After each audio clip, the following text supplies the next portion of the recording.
Bismillahirrahmanirrahim. Assalamualaikum warahmatullahi wabarakatuh.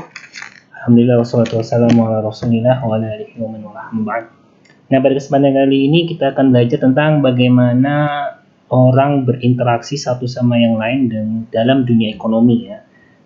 Di antara yang mungkin kita akan bahas di sini adalah 3 prinsip dalam rumpun bagaimana orang berinteraksi satu dengan yang lain. Nah, yang pertama adalah tentang masalah perdagangan itu bisa membuat semua orang itu saling menguntungkan, ya, make everyone better off. Itu artinya semuanya mendapatkan keuntungan. Artinya dari perdagangan itu masing-masing orang dalam ekonomi itu mendapatkan keuntungan. Di antaranya adalah Anda bayangkan sendiri, misal Anda semua kebutuhan yang Anda butuhkan itu kalian kelola sendiri. Ketika makan, kalian harus mengusahakan bahan makanannya sendiri, menanam sendiri, memasak sendiri. Begitu repotnya seseorang apabila tidak ada jalur perdagangan, sehingga ketika dia berdagang, sesungguhnya semuanya saling untung. Artinya ketika kalian bisa membeli sarapan, maka kalian bisa fokus untuk kegiatan lain sebagai mahasiswa, misalnya untuk mempersiapkan perkuliahan dan lain sebagainya. Maka bahkan di negara-negara pun sekelas negara Amerika Serikat, Tiongkok, mereka juga mempunyai spesialisasi produksi masing-masing. Seperti kita Indonesia terkenal dengan produksi kelapa sawit. Atau kadang-kadang ada tumbuhan-tumbuhan yang memang sumber daya alam yang tidak bisa ditemukan di negara-negara lain. Sehingga ketika orang itu mau beli, negara tersebut mau beli, dia harus negara tersebut mau mendapatkan, dia harus beli dari negara lain. Ya, contoh misalnya kita tidak memiliki tanaman gandum, sehingga produk unggulan kita, meskipun Indomie itu adalah macam-macam mie yang kita hasilkan itu sangat diminati mancanegara, namun bahan baku itu ternyata kita masih impor, ya. Sehingga gandum itu karena tidak bisa tumbuh di wilayah negara kita. Kemudian ada beberapa hal, contoh mulai dari kedelai, ada beberapa kualitas kedelai kita yang kalah dengan negara lain, sehingga kita perlu yang namanya impor. Nah, kemudian sehingga bayangkan ketika Anda cuma sendirian saja, mengisolasi diri, memenuhi kebutuhan sendiri, pasti akan sangat merepotkan, ya. Sehingga seseorang itu akan terdorong untuk menspesialisasi kegiatan tertentu. Misalnya yang fokus mengajar, dia akan sangat membidangi mengajar sebagai guru, dosen, dan lain sebagainya. Sebagai petani, dia akan menggeluti spesialisnya sebagai petani, sehingga dia bisa memproduksi dengan sangat baik hasil pertanian dan lain sebagainya. Maka kemudian bahkan negara, keluarga, atau individu itu semuanya bisa mendapatkan keuntungan dari perdagangan, sehingga mereka itu memiliki pesaing-pesaing, meskipun pada dasarnya tetap ada persaingan, namun keunggulan masing-masing dalam menspesialisasi dirinya dalam mengajar itu akan memberikan saling keuntungan bagi siapa yang saling berinteraksi. Nah, sehingga manusia itu mendapatkan keuntungan dari kemampuan mereka untuk berdagang satu dengan yang lain, ya. Misal seorang guru dengan petani, misalnya petani bisa memperdagangkan berasnya untuk dimakan seorang guru bisa menjual jasanya sebagai guru mengajar anak seorang petani. Sehingga kemudian ada namanya competition, artinya kompetisi antara pesaing itu akan menghasilkan keuntungan dalam perdagangan. Artinya persaingan mana keluarga yang yang bisa menawarkan murah, menawarkan produk yang lebih banyak, lebih diminati. Nah, tentunya kemudian selisih itulah yang memberikan keuntungan bagi kita semuanya. Contoh, kita mendapatkan misalnya sarapan dengan biaya dengan harga yang paling murah dibandingkan warung-warung yang lain, ya, kita akan dapatkan manfaat dari situ. Artinya dengan harga murah tapi kita mendapatkan banyak manfaat. Itulah persaingannya. Nah, kemudian perdagangan jadi bukan masalah artinya semuanya bisa saling menguntungkan dari perdagangan, karena orang yang masuk ke dalam pasar atau perdagangan adalah orang yang membutuhkan sesuatu, sehingga perdagangan itu bisa mendorong seseorang untuk berspesialisasi tertentu di dalam in what they do best. Apa yang kalian terbaik lakukan. Misalnya di usia kalian yang setelah usia SMA, apa yang paling baik kalian lakukan? Oh, kalian harus menimba ilmu lagi, misalnya di bangku perkuliahan. Maka itu adalah apa yang kalian lakukan terbaik. Maka sangat disayangkan bila ada mahasiswa yang bersantai-santai atau tidak terlalu perhatian terhadap proses perkuliahan, karena usia mereka sekarang adalah kesempatan yang paling pas untuk menimba ilmu, sehingga mereka kemudian setelah lulus S1 mereka akan lebih mendapatkan banyak manfaat ketika di dunia pekerjaan. Nah, kemudian yang keempat adalah masalah pasar. Jadi pasar ini adalah sebuah cara yang baik untuk mengorganisir sebuah aktivitas ekonomi.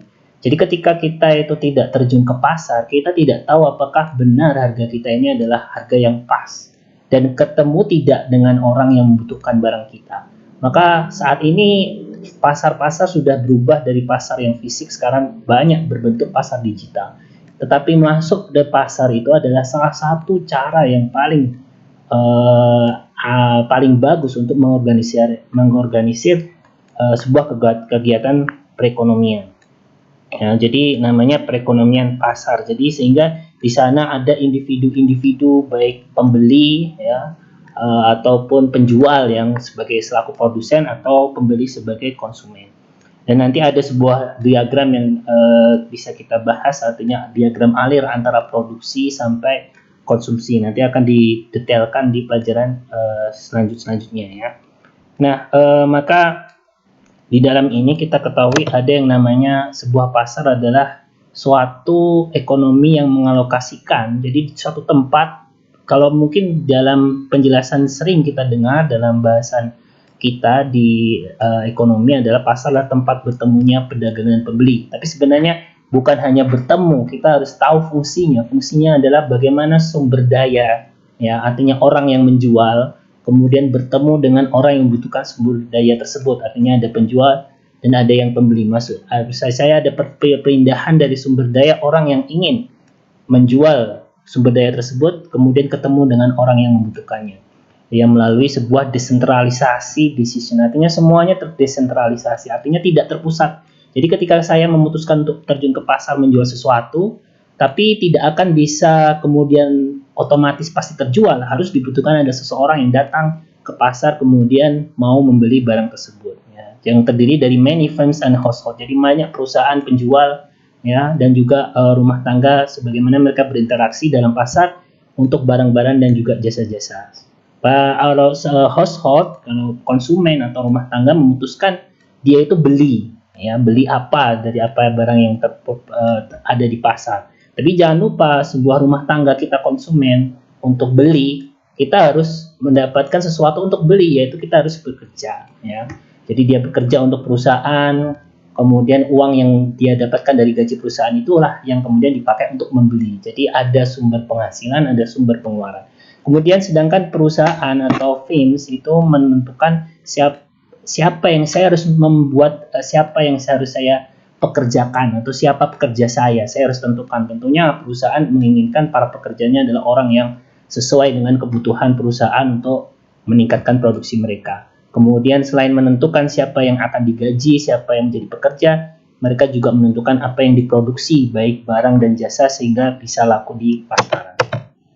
Nah, kemudian ada hal yang penting dalam sebuah pasar itu, yaitu adalah seorang ekonom yang banyak orang ekonom mengetahuinya, yaitu salah satu ekonom Amerika yaitu Adam Smith. Dia mempopulerkan teori tentang invisible hand, artinya tangan tidak terlihat. Jadi dia memperhatikan aktivitas dari para produsen ya, perusahaan, dan juga para konsumen yaitu rumah tangga. Jadi mereka itu kenapa kok seseorang bisa beli, satu orang bisa beli, itu adalah tidak ada yang bisa memastikan itu ya. Jadi mereka juga kadang-kadang look at the price, masalah harga gitu ya. Konsumen nyari harga yang paling murah, kalau produsen ya gimana jual barang-barang yang mahal. Tapi mereka lah yang menentukan apa yang dibeli dan apa yang dijual.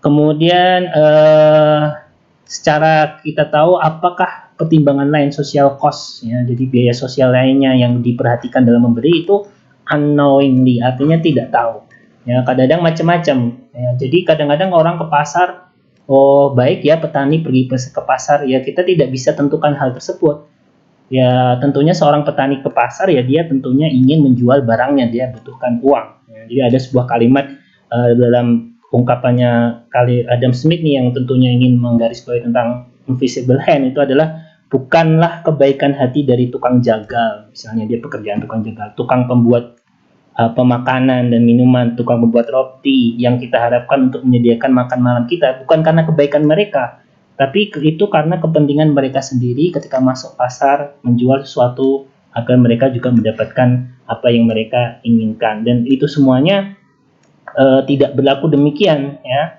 Mungkin ada seorang pengemis yang dia lebih cenderung tidak mau bekerja tapi bersandar kepada kebaikan orang-orang yang kebaikan hati, kemurahan hati orang-orang yang melihat pengemis tersebut. Nah, ini kan sebuah biaya sosial atau fenomena sosial yang tidak semua orang sama, gitu ya. Jadi ada invisible hand yang menarik adanya produsen dan juga konsumen.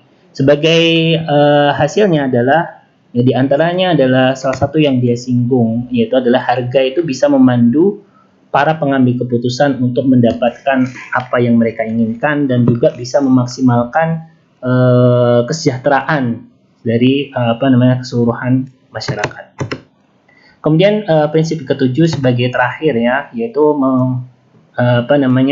menyindir tentang masalah government can sometimes improve market outcomes. Jadi bagaimana pemerintah itu terkadang sometimes itu bisa meningkatkan hasil-hasil ekonomi. Maka pemerintah ini sangat memegang kunci bagaimana sebuah ekonomi itu di sebuah negara berjalan dengan lancar.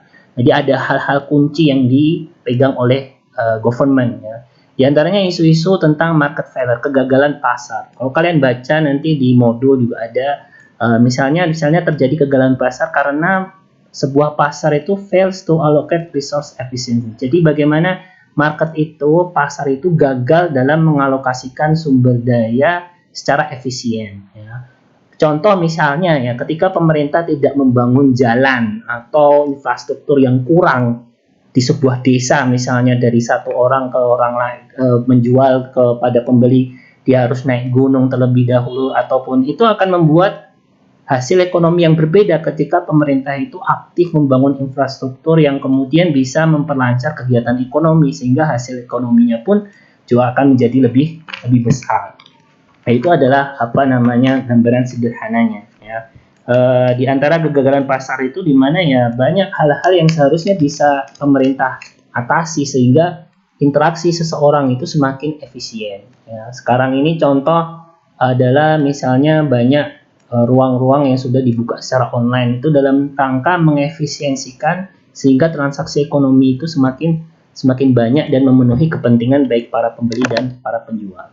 Nah, ketika pasar itu gagal, maka pemerintah itu bisa datang untuk mengintervensi, melakukan perubahan-perubahan supaya terjadi sama rata, ya, kemudian ada efisiensi. Di antaranya kalau masalah efisiensi tadi, ya, bagaimana supaya transaksi ekonomi itu semakin efisien, tidak bahkan banyak waktu, bisa lebih hemat, lebih hidup ekonomi di daerah tersebut.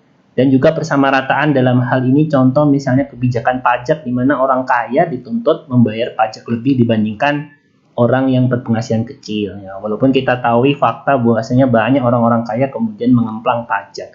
Itu dalam rangka kebijakan untuk supaya para masyarakat bawah itu dapat insentif yang diambil dari pajak orang-orang kaya supaya terjadi equality atau persamarataan dari satu dengan yang lain, ya. Kemudian kegagalan pasar itu dapat disebabkan, tapi ya isu yang belum disebutkan di PPT tersebut sebenarnya diantaranya adalah tentang isu property right, ya, juga yaitu adalah masalah kepemilikan. Jadi kalau seandainya pemerintah itu tidak menjamin kepemilikan seseorang dalam pasar, sehingga kadang-kadang keamanan terganggu, chaos di dalam negara tersebut, penjarahan, ini akan mengakibatkan ekonomi semakin jatuh.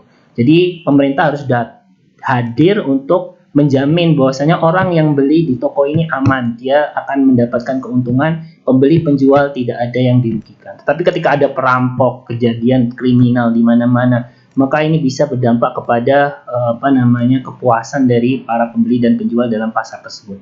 Nah, kemudian di antara kegagalan pasar yang lain adalah diakibatkan beberapa masalah. Yang pertama adalah masalah eksternalitas, ya, yaitu adalah dampak dari sebuah aksi sebuah individu atau bahkan sebuah perusahaan sehingga mempengaruhi kesejahteraan sekelilingnya ya, bystander.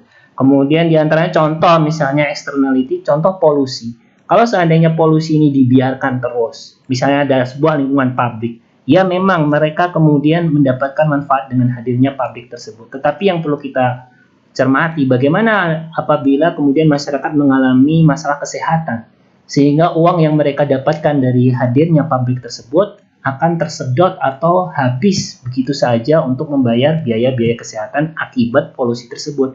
Sehingga apa? Para pekerja ya, yang di sini adalah sebagai yang menjual jasanya kepada perusahaan, maka mereka akan semakin tidak efisien dalam mendapatkan kesejahteraan mereka.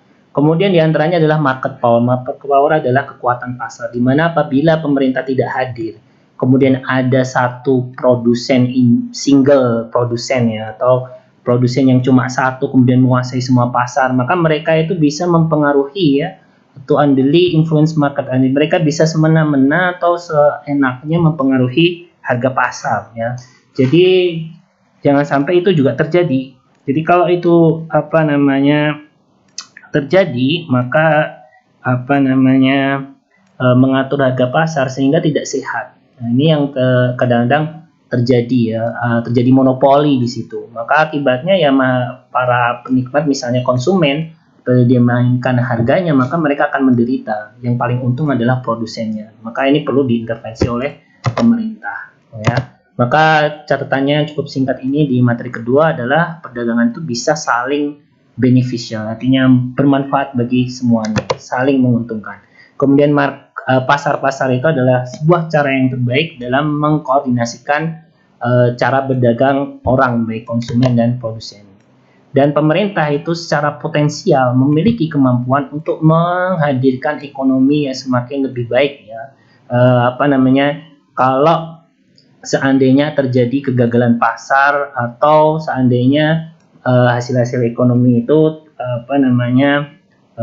kurang baik ya, artinya tidak terdistribusi dengan rata, maka inequitable, jadi dia tidak terdistribusi dengan rata sehingga orang kaya saja yang menikmati kue ekonomi tersebut. Nah, pemerintah bisa hadir dalam memberikan sedikit keadilan. Nah, mungkin itu saja. Sampai berjumpa di materi selanjutnya yang akan kita bahas. Tentunya diantaranya adalah 3 prinsip yang terakhir, yaitu tentang bagaimana whole economy works. Jadi secara keseluruhan, ini secara makro, tapi kita bahas secara umum sehingga kita mendapatkan poin-poin utamanya. Sampai bertemu. Apabila merasa tayangan ini bermanfaat, jangan lupa like, share, and subscribe. Terima kasih. Assalamualaikum warahmatullahi wabarakatuh.